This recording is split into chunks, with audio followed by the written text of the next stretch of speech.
Hello, and welcome to Rockin' the Love. I'm Robyn. And I'm Gil. And we're really happy you're here with us today, this last Wednesday of July. The year's half over. More than half over. Okay. Yeah, we're cooking through it. Yeah, so it's been a busy month, but it seems, I don't know, does time seem like it's going fast or slow for you? It's compressed, very compressed. A lot happening in a very short period of time. And I'm actually getting more done. So that's a good thing. That's a good thing. It is a good thing. And you're sleeping more. Yeah, and I'm sleeping too. It's all good. It's all good. So we're happy to have you here today on Rockin' the Love. We're here to talk about relationships and those kinds of things. This month's topic is what? Freedom. It's freedom. And today, what are we talking about? We are talking about finding your authentic voice. Authentic voices, the pathway to freedom. Absolutely. So it's an opportunity to really look at what it means to be authentic. And we hear that a lot. What does it mean to be authentic or be authentic? What does that mean? Well, for me, it's a lot about being honest with myself. There's the rub. Yeah, that's the rub. That is the rub. Being honest with myself is kind of tough sometimes, but that's what it's about. And it's also learning through that honesty to be able to listen and hear others in their honesty, even when it's hard, even when it's not comfortable. Yeah. I agree. And I think for me, it's also not putting on an air, not being one way when I'm with somebody that I know I should act one way with and thinking I should act another way with another person to fit in. And it's really about finding what resonates authentically for me and who I am and being able to be proud of that and being able to share that or not being ashamed of that. It's complicated because we kind of grow up in a world where that's not always what we're taught. We're taught we have to do certain things to fit in. Oh yeah. We're taught we're supposed to, go to college, or we're supposed to always be with a certain group, and that may not be who we really are, what we really want. And we have to show up with certain clothes on and all of those things. And I think one of the things for me that's happened just really over the last few months is I really felt like I could step into being who I am in a different way. And I think that's got to do with realizing that, I am who I am, and that's it. That's what you get. And as long as I continue to grow who that is, then I don't have anything to be ashamed of. Yeah. And I think also, nothing personal, but at a certain age, you go, this is it. It's not, you're not going to be a rock star. You're not going to be, there's certain things you just let go of, right? And you go, what's really important to me? And you find that and you pursue it, hopefully, right? And that's kind of what you did. You went, okay, I'm not playing small anymore. I'm going to do what I came to do. I was going to say it's not so much about letting go, for me at least, of letting go of the old stuff, but stepping into what's really there. True. Yeah, I am a rock star. So are you. So speaking of what's really there, we know you're out there. We see you. So please talk to us, share with us. I know that our guest today would love feedback and support. In you typing in the chat, make sure you like our pages. You can go to our website at rockinthelove.com and just let us know you're here. And it was great last week. We had guests on talking about the Chapala conference in Mexico. And there was comments afterwards on YouTube from people that have been to the conference, and someone else that told us that there's more practitioners than we know about, that there's one in Honduras and other parts of Latin America. So you all are a wealth of information for us as well. And so I'm welcoming John, who says that's why he tuned in, is to see authentic rock stars. Rock on. Okay. Anyway, enough of the madness. We're going to our segment, and here's the good news. Da, da, da, da.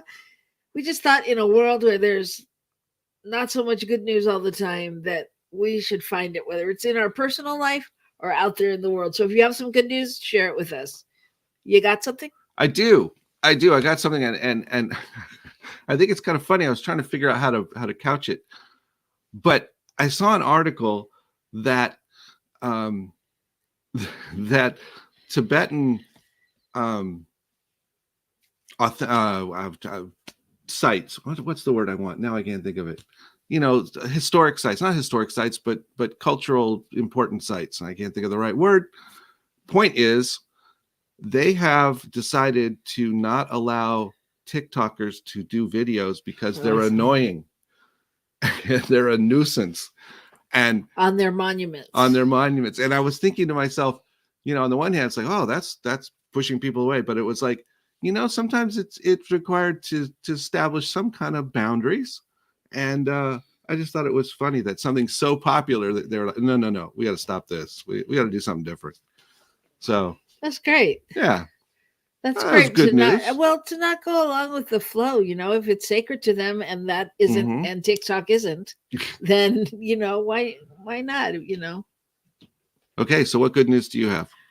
Oh, well, there's this 25-year-old pizza delivery man who had a fight with his girlfriend, and it was a bad fight. He got really upset. He left her house and he went out to drive, and he was like just driving around crazy. And you haven't gotten to the good news yet. And he saw a house that was on fire. Oh, wow. And so he jumped out of his car and decided he had to go in. He went in. He woke up a family friend that was staying there, and got four kids out of there, and checked around all the bedrooms up top and made sure no one was there, and went out. And it was in flames. It was engulfed. It was bad. I mean, and black smoke, all of it. And as he was going out of the window, he heard another cry. And it was a little 6-year-old girl downstairs.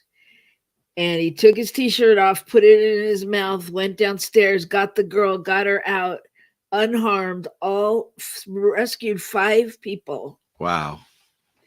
And he said when he heard the little girl cry, he knew that was why he was there, was to save her. Got her out, and he's doing okay. He had 1st-degree burns and all of that, but he was, honored as a hero of the city and rewarded $500,000 and blah, blah, blah. But more than that, come on. I mean, what a heroic, selfless, I don't know, gets me all weepy. There's just to think that there's people out there like that still. Yeah, there's something in that about how we feel about other people, how we're willing to step in and really love other people without any kind of boundary on it. Sometimes that unconditional love is, I am willing to risk whatever to love you. And even in a sense, with people you don't know, there is still love. That is still connection. It's all relationship, and it's all important. Well, and I have to believe it's not even right and wrong thing, right? Because who's to say? I mean, for some people that wouldn't be possible to rush into a burning building and save people, and come out unharmed. But I have to believe that this man was listening. He was listening to what he was to do, and he did it and jumped out of the car and let go of the fight with his girlfriend and let go of anything else that was happening in that moment. And that's just really courageous. And I think it plays right into our theme today, because I think it's really courageous to stand in your authentic voice and your authentic calling, I do. I agree with you 100%. And it was courageous this week that our producer got his master's in consciousness studies from Holmes Institute and had a big graduation at the INTA conference. So Congratulations. It comes in all different ways, but those are some great, great things. So I don't want to take a lot of time because you're going to love our guest, and I'm so glad that they're here. So we're going to take a commercial break, and we'll come right back. We're going to come back with authentic voices, and you'll get to meet all of them that have been able to join us today. Stay tuned. Call your friends on the break and tell them to tune in. And you're going to see some good stuff today. And we'll see you right back here on New Thought Media Network.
Thank you, Center for Spiritual Living Denver, for your continued support.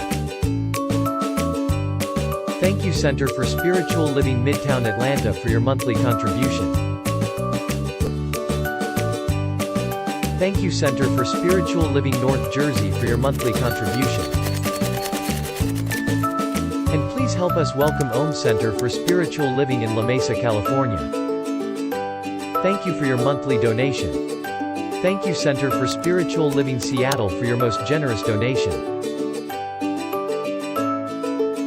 And a special thanks to Hefferlin Foundation for your generous technology grant.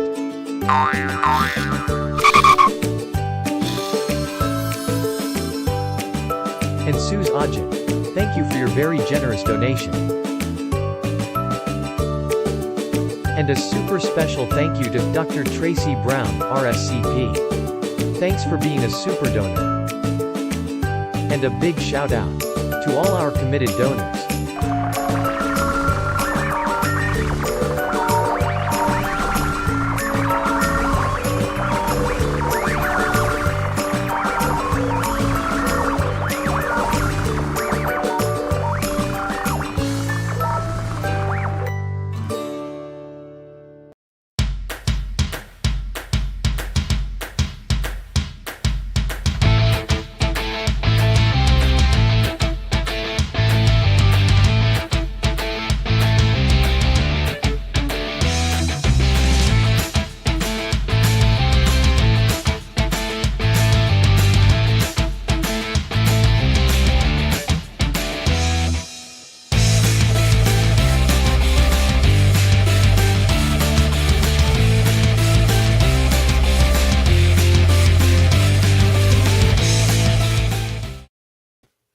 Welcome back. Welcome back. I'm Robyn. And I'm Gil. And this is Rockin' the Love.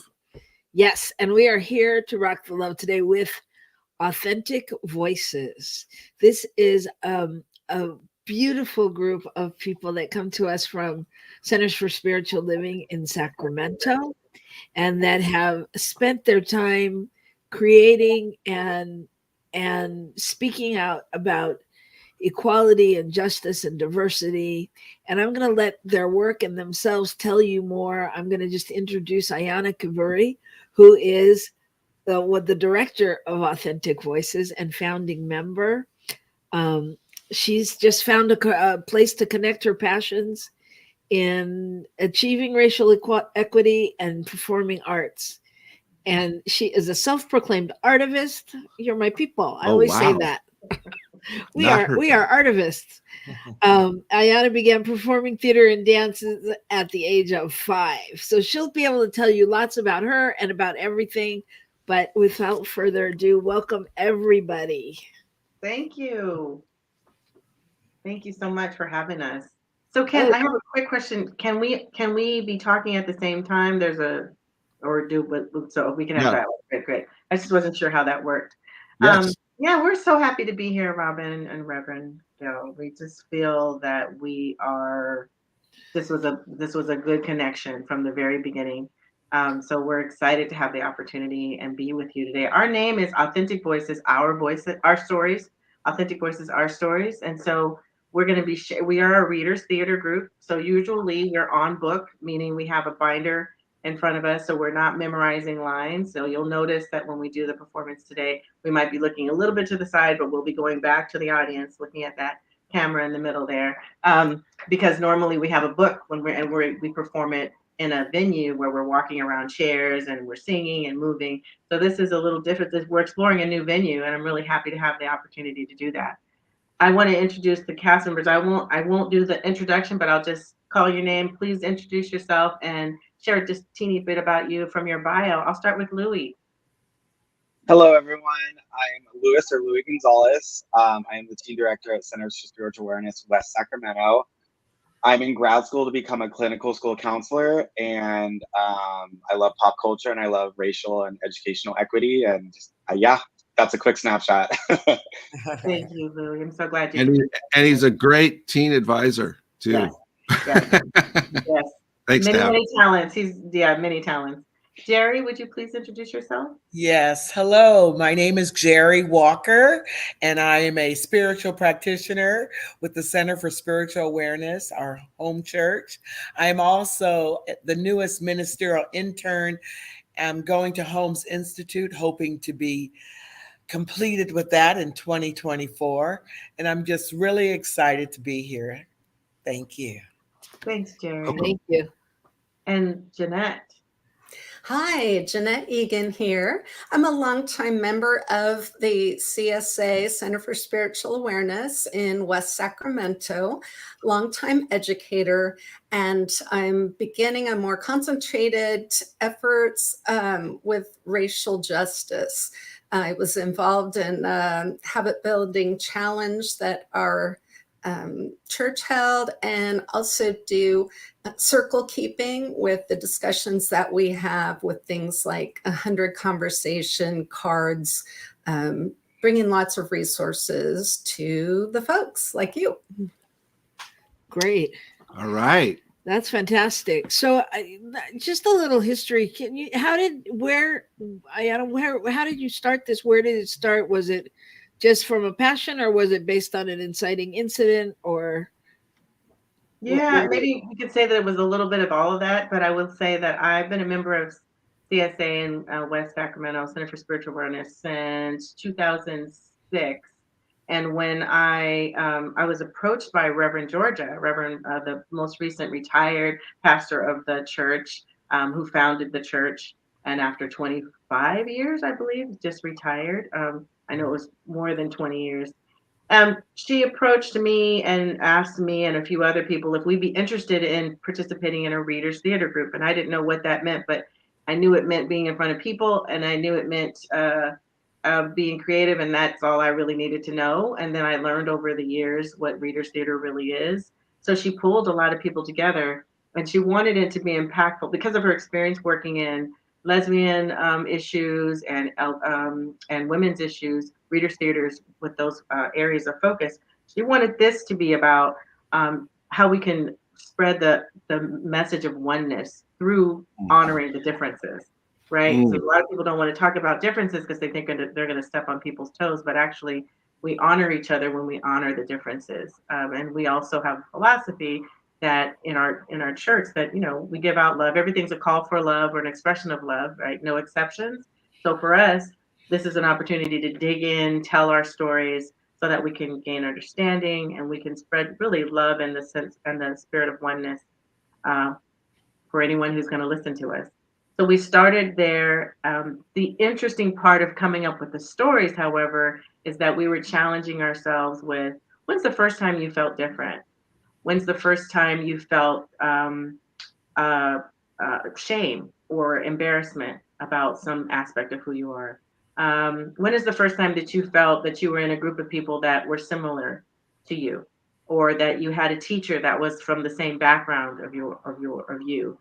And that started us digging into the stories. We did a lot of free write, a lot of discussions. We were a diverse group that came together in age and background, race, sexual orientation, gender identity. All of those things were in the room, and so it was quite a challenge to be open to the stories that people had. And I mean, there were issues of, well, we're going to talk about some of the BIPOC participants felt that they could easily draw up experiences of being of racism or ism against them. And then the white participants were saying, I don't know. I don't even know if I've ever been around, if I've ever felt racist thoughts, or if I've ever been in a situation where I was, persecuted in any way because of who I am. So all of those social realities came into play very, very quickly, like really quick. We were right there. And we had to figure out, how are we going to work together? How are we going to keep this love going?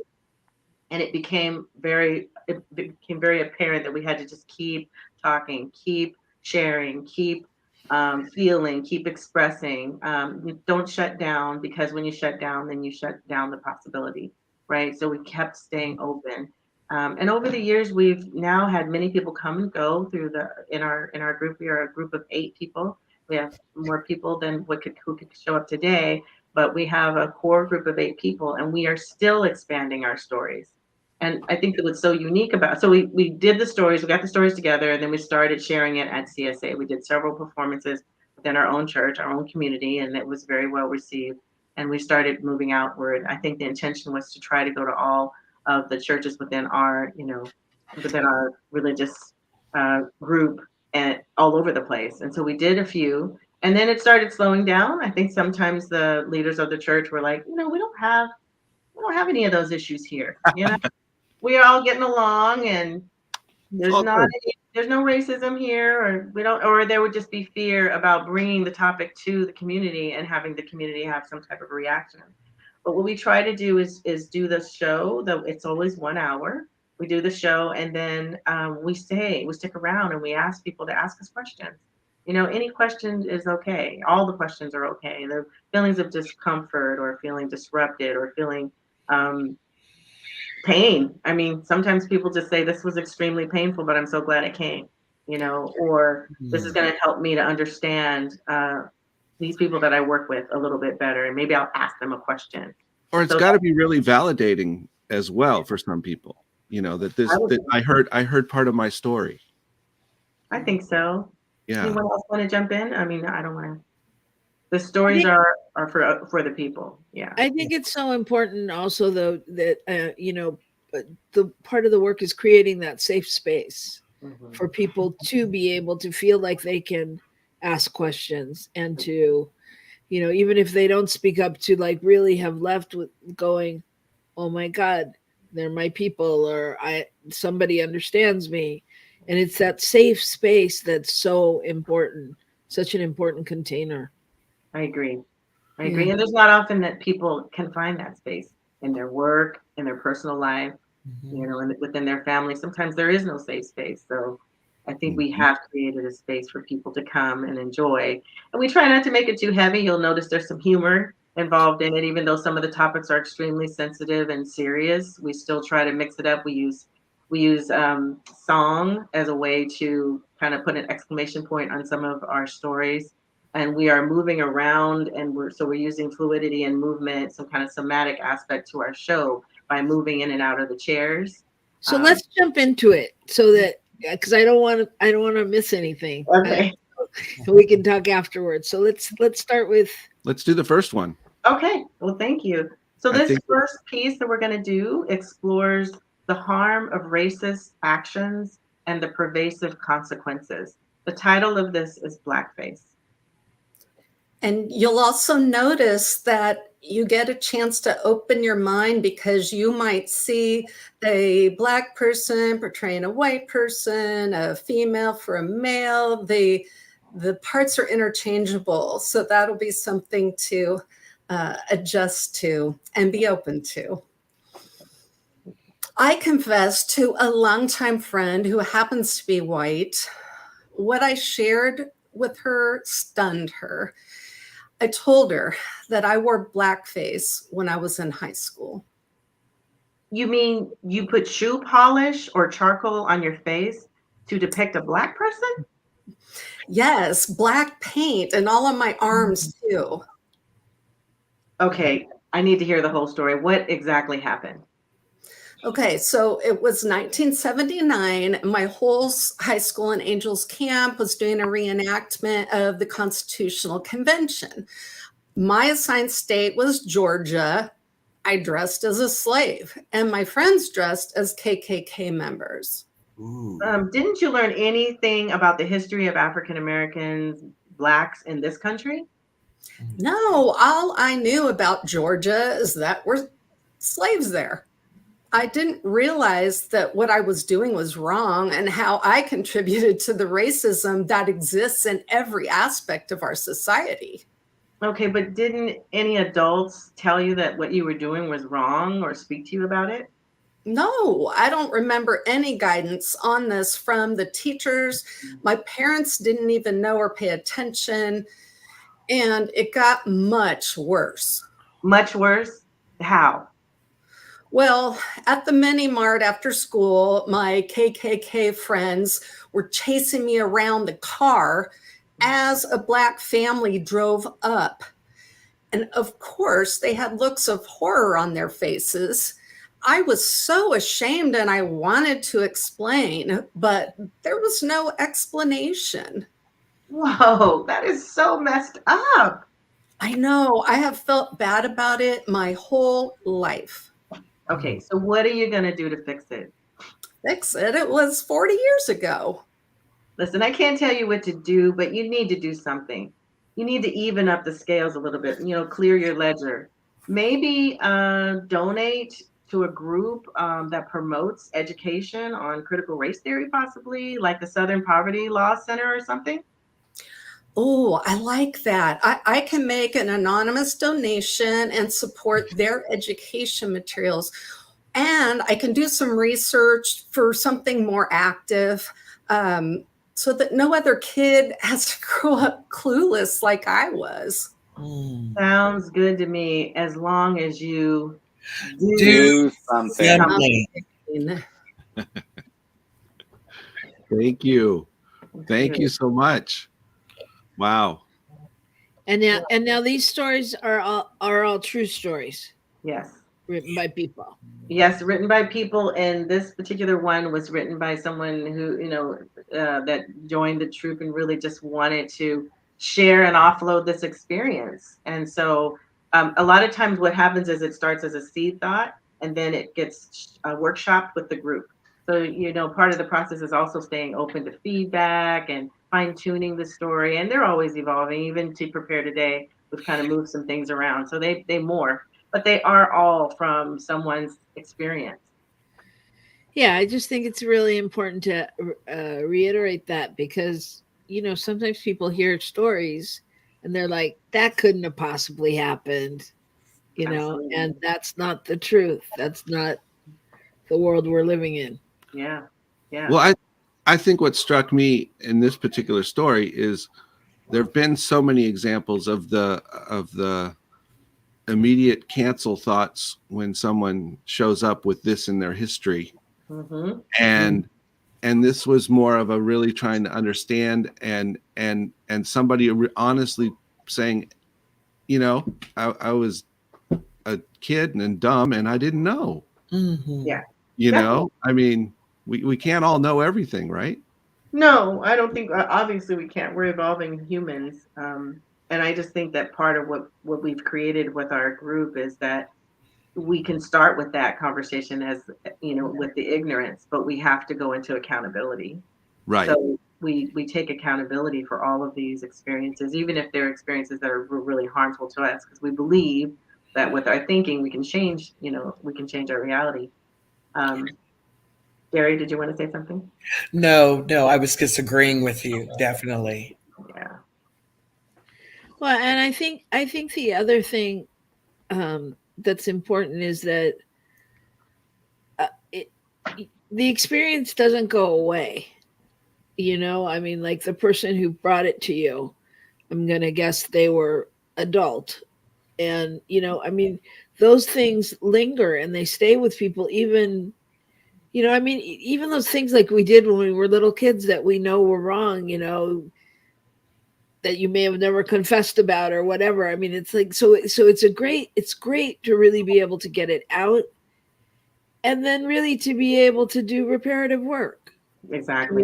To And also, take responsibility for it. That's all. Yeah. It's really important for young adults to see adults admitting that they are not perfect and they have done things currently in the past that are wrong. And so this is so important to, like, we all mess up, we all, get out of graces, but talking about and learning from it and then taking accountability, like Ayanna said, is a huge component, and we have to role model that as adults. Yes. Absolutely. And this is still a topical issue. I mean, this is happening. This has one of our cast members shared a story that I guess in Paris there was a production. I don't know. Can you share, Jerry?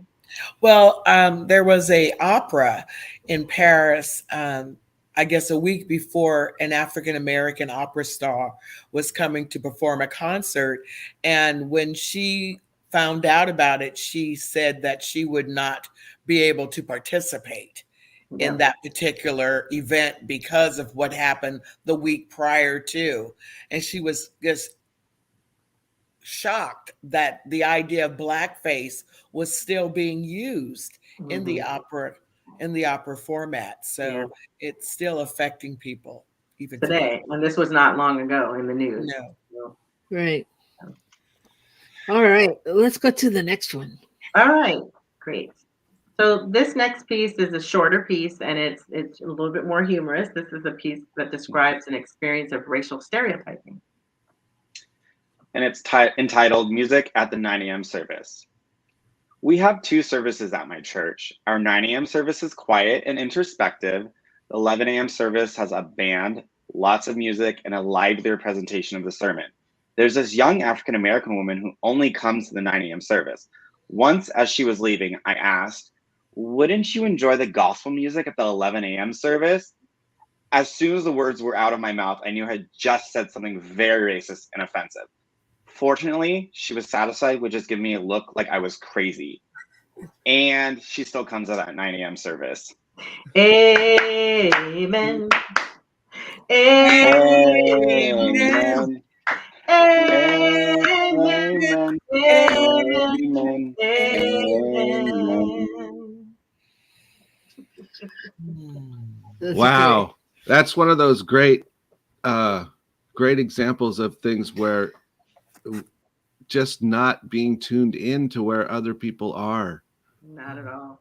Right. Not at all. And it was an innocent, that's the other thing about this whole race relations or just relations is that you take a step sometimes and it's the wrong step. You're not intending. So intention is not the issue. Usually it's the impact that is the issue. So if people are doing things out of their natural process or their natural thinking, they're not necessarily identifying it as trying to be harmful. But we have to pause and think about what is the impact to that individual that you just harmed. Was there a harm? And then you have to go back and and retrace your steps and understand why you said it, where it comes from, what was in your head, where were your biases and all that kind of thing. So it is something, and we dig in. I mean, we dig into this. Is a story that was a real story, a real action from a leader in the church. And so it was getting the story out was hard because this is an individual who didn't want to believe that they had that in them, right? That's a lot of what happens in this process is it's giving space for people to dig in and pull it out because our first instinct is to say, I'm not that person. I don't do that. I am different. I'm more evolved. But if you tease apart all these different aspects of what we do, everybody can fall into the trap. Everybody can do that. Yeah, everybody, and I think that's so poignant. I think there's that it's it's twofold at least. There's that part, and then there's also the part of people who really don't know, who really don't understand and think they're you know, being kind to let the person know there's gospel music, and it takes me back. It takes me back to one of my stories in elementary school, well, high school, when somebody, one of my friends found out I was black, and she was like, and I was going over to her house for dinner, and she went, "Oh, would you like fried chicken and watermelon?" Oh my gosh. And and of course my African American friends were outraged. They're like, "Oh no, she didn't. Oh no," And I'm like, "No," but I really knew what I knew was that she didn't know. Yeah. That she had heard this from her parents. She had seen it in a movie. She had whatever it was, and that's like where our opportunity comes to educate, Yes. because it's like, no, we don't all like fried chicken and watermelon, and we don't have to eat that at every meal. And just you know what I mean? And Yeah. it's little things like that, because people sometimes, I'm not saying in this particular story of yours, but sometimes really think they're doing a kindness. Absolutely. Absolutely. It's an interesting learning point. Once we start learning about microaggressions and how painful they can be, it gives us an opportunity to start recognizing that in ourselves and start making changes. Or even sometimes white solidarity is a problem for me. Like, I don't want to tell a white person, well, I heard a microaggression in what you just said. Mm-hmm. It's a thing to fight against and get the courage to share that, not in a way of calling them out, but in a way of calling them in to the process of growth. Mm-hmm. Yeah. Amen. Yeah, that's a lot of what we're trying to do here. I really love that she said that. Jeanette reminded me of that statement. That is the thing.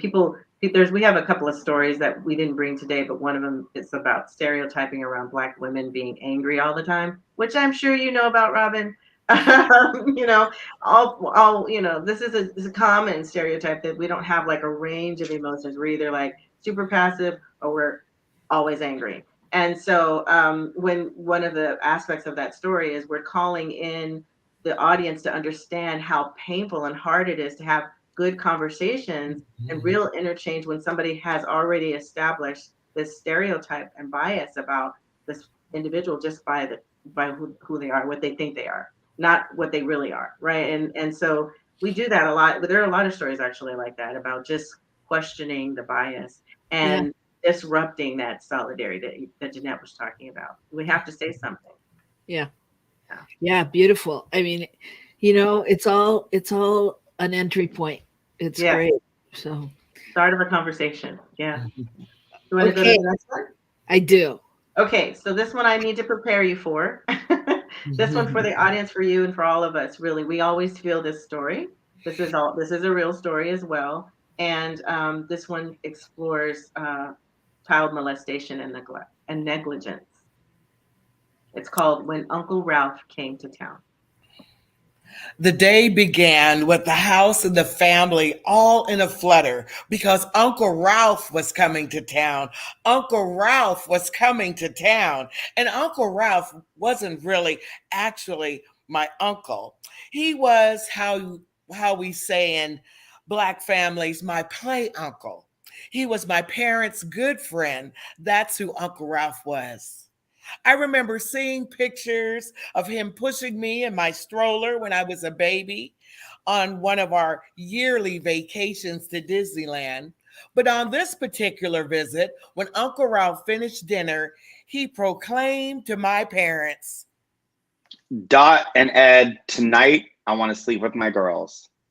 I thought to myself, does he mean sleep in the bed with me and my sister, Cheryl, with the door closed? I looked at my mother and father, and they both seemed a bit shocked, but they agreed. That night, my mother and father put our two twin beds together, and Uncle Ralph laid in the bed between his two girls as my mother and father shut the door and walked away. The light in the room was off, so I could see my mother and father pacing back and forth in front of the door. I could hear them softly say to each other, Doesn't feel right. What are we doing? As I lay there in the beds with Cheryl and Uncle Ralph, I realized that Uncle Ralph was busy trying to get his hands in between my sister's legs as she squirmed and struggled. I was not understanding what was truly going on, but I knew that my sister needed help. So I began to pinch Uncle Ralph and hit him on his back to try to stop him. But I never screamed, "Stop it!" And neither did my sister. We both tried to fight him off in our own little quiet ways. Finally, the door burst wide open and in rushed our parents. You need to sleep in the other room. Yes, this just does not feel right. Go sleep in the guest room. My father barked at Uncle Ralph. I remember thinking, did this thing really happen to me and my sister? It was the most confusing day in my life. I watched my parents silently push our beds apart and put them back in their original positions. When we got back into our beds, I felt the room had never been disturbed, except it was disturbed. And so were me and Cheryl. Instead of our Uncle Ralph being banished from the house, banished from our lives, he was just in the guest room next to ours. All night, we could hear him whispering ever so softly, Cheryl and Jerry, come in here. Come and see me in my room. I'm all alone in here. I want to talk to you. Don't you want to talk to me? Don't you want to see your Uncle Ralph? But just like all things with my family, that whole experience was never discussed after that night.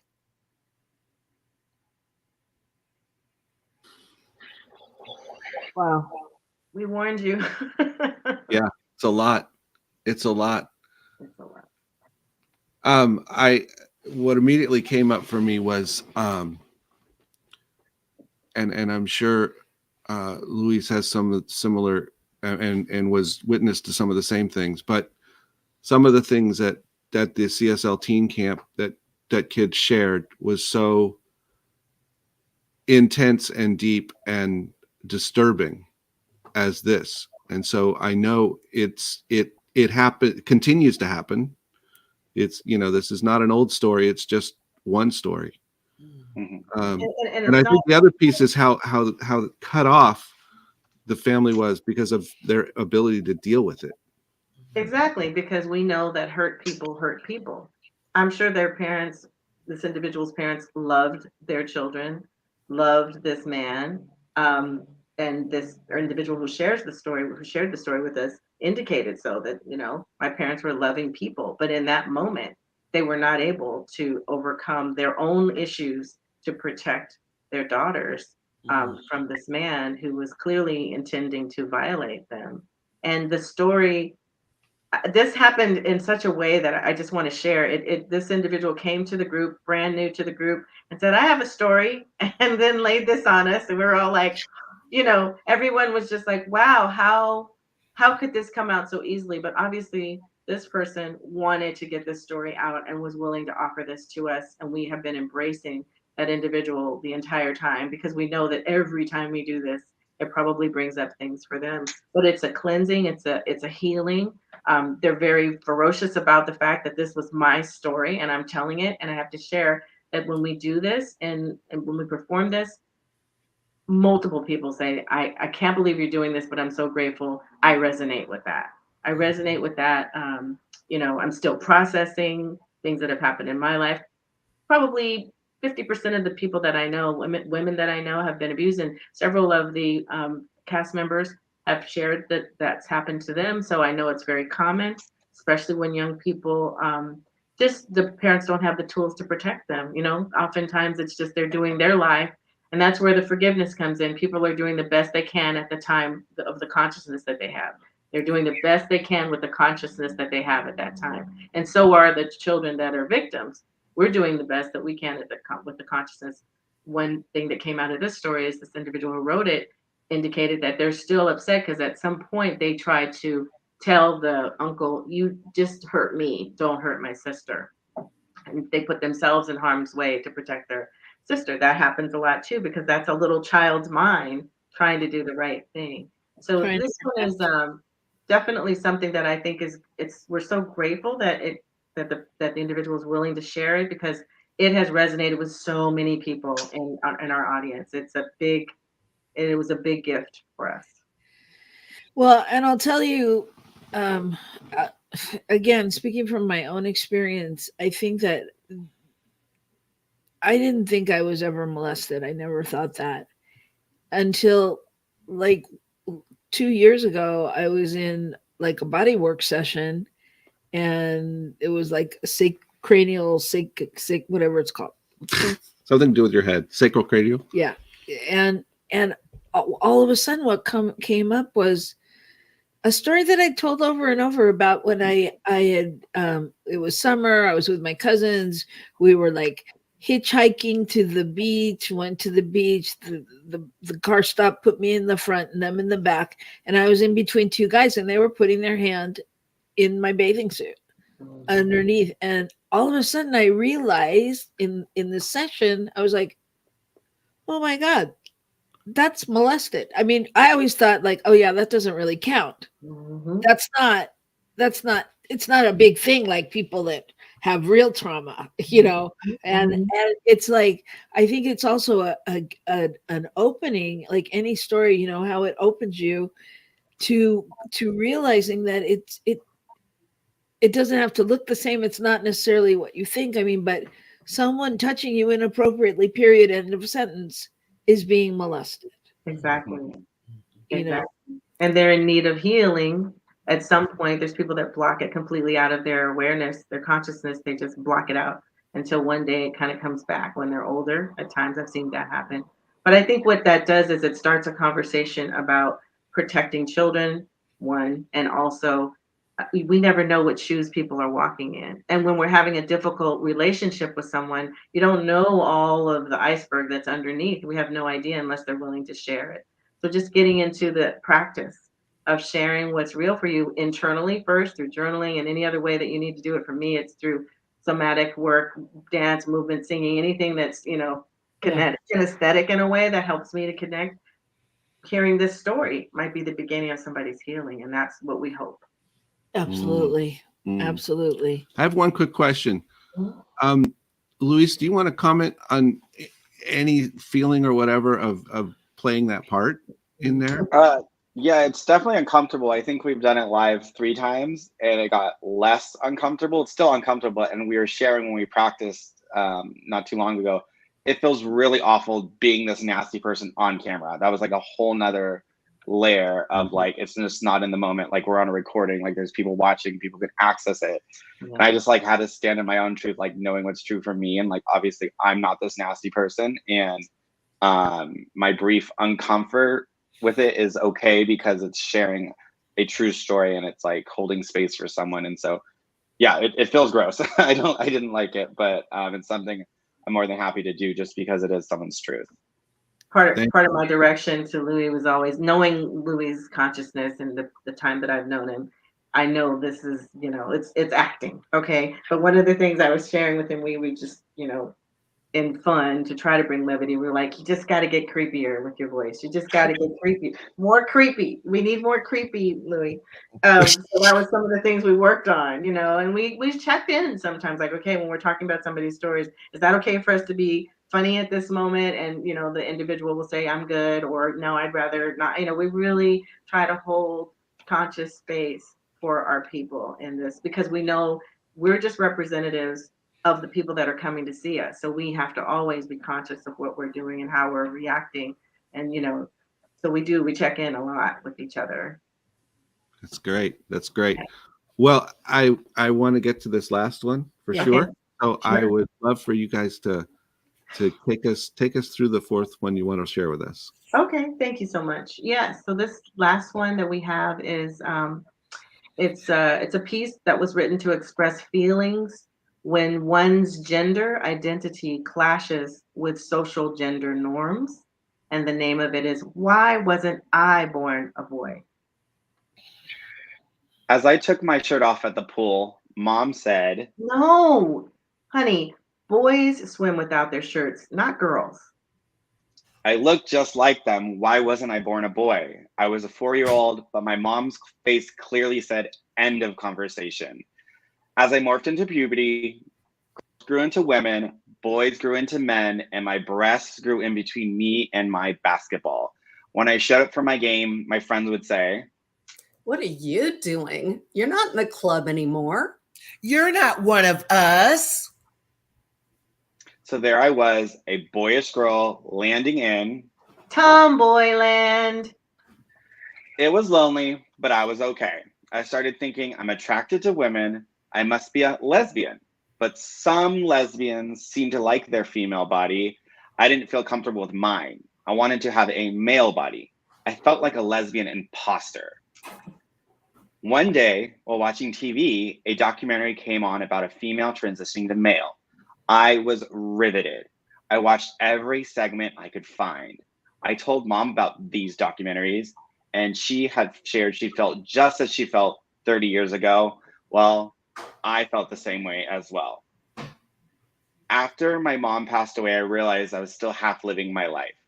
I wasn't being seen for who I really was, and that was increasingly painful. I decided it was time to make a change. I'm gonna make a change for once in my life. It's gonna feel real good. It's gonna make a difference. It's gonna make it right. One spring day after my female to male transition surgery, all alone, I slipped off my shirt and felt the warmth on the sun on my manly chest. I baptized me back to me. Thank you. Thank you. You're welcome. Oh, it's just an honor to have you here and to know that there are people out there doing the work like this. Thank you. It's good work. We're happy to be doing it.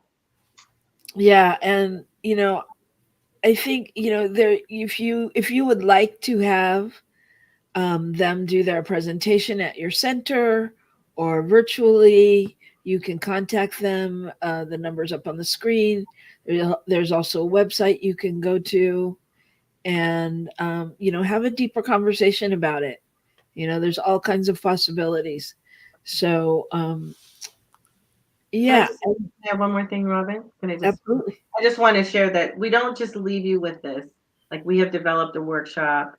We've developed an opportunity for, to take all of that rawness that happens after you come to our show, or that joy or that disruption, and put it into some consciousness raising for the individual. So we are putting together a workshop that we can offer as well as a compendium to our presentation, to the show, because we realize that people need to take this energy somewhere when they've seen this show. They don't just walk out skipping. Well, some people do. Those are special people. Some other people aren't skipping. They're looking for, some type of release or some type of opportunity to kind of make sense of what they're feeling. And so we're going to provide that as an option for people. Yeah. And again, I think it's just such a great entry point for wherever you're at, whatever it leads you to think about, whatever that is. There's so many possibilities. Mm-hmm. And I think, so I would say for a final question, like, what is one thing you would give to somebody who's looking to find their authentic voice, who's really looking to, stand in the truth of who they are? Is there anything you would say? Jeanette. Yeah. I think for me, what this group has been is you get really close with people and they are sharing their stories and it builds trust.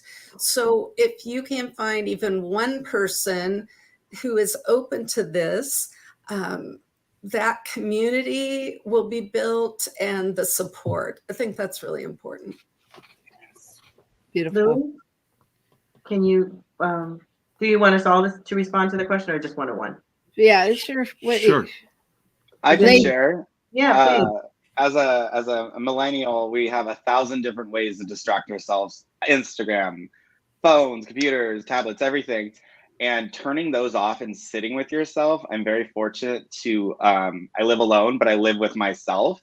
And one thing I did is I just check in with myself, and I don't always have to have a TV on. I don't always have to have an audiobook. I don't always have to have a podcast. Like, I talk with myself internally, and I don't know. So like, just being calm in yourself and, like, you know, centering in with your oneness. It's hard with all these distractions. So as a millennial, I turn everything off sometimes, often. That's Yeah. great. Yeah. That's great. I would say for me, I think my evolution in this work has come from certainly have found a community to be safe in with authentic voices and in my personal life. So I have a space of safety. And I've explored a lot of things that I thought would never come out of my mouth, you know, that were just all in here and I was just never going to talk about them. So that's really important, to find a safe space somewhere. And then I think the other thing is also just, you have to be a little bit courageous. I think that was stated earlier. Just have to be a little bit courageous to try it. You know, take a baby step in trying to come to your own truth. Journaling it, having it written down somewhere where you can close it up and put it away so nobody can find it. That's one step. But then verbalizing it is really, it's going to help you. It's going to free you so that you're living a free, authentic life. Yeah. Terry? The only thing I would like to add is that this experience with Authentic Voices has allowed me to share myself with others and to be vulnerable, to feel comfortable sharing my stories and knowing that I'm sharing it in a space that's loving, that I'm going to be loved upon, and it's really helped me to integrate this feeling of knowing that I'm in a safe space. So Yeah, it's been wonderful. Yeah. So I want to just thank you very much. Thank you, all of you. And I just wanted to comment that I think the one thing that I really appreciate about what you presented is I could feel the compassion for the entire picture from you, and nobody had to feel, you know, necessarily that it was addressed to them in some way. It was just pointing out people's experiences and being with that, and I appreciate that a lot. Thank you. so thank you. And I just want to add to that. I think one of the things is not being afraid to be alone, and yet knowing that you're never alone, but not being afraid to be alone and get to know your authentic voice, and that there are people out there in all different communities and places and that you can talk to. So I'm just so grateful, so honored. And if you like the work we're doing here at New Thought Media, we'd love it if you donated to us at newthoughtmedianetwork.org. We've got a lot of exciting things coming up that we'll be talking about soon, and we want everyone to be a part of it. So thank you so much to Authentic Voices from Centers for Spiritual Living and Center for Spiritual Awareness. Spiritual Awareness in West Sacramento. Yes. Thank you so much for coming, taking your time, being on the show. And for everybody, we will be back next week with Rockin' the Love, and we will be beginning August, which is our month of Summer Loving. There you go. All right. So come back. All right. We'll see you next week, y'all. Thanks so much. Keep on rocking the love. Bye.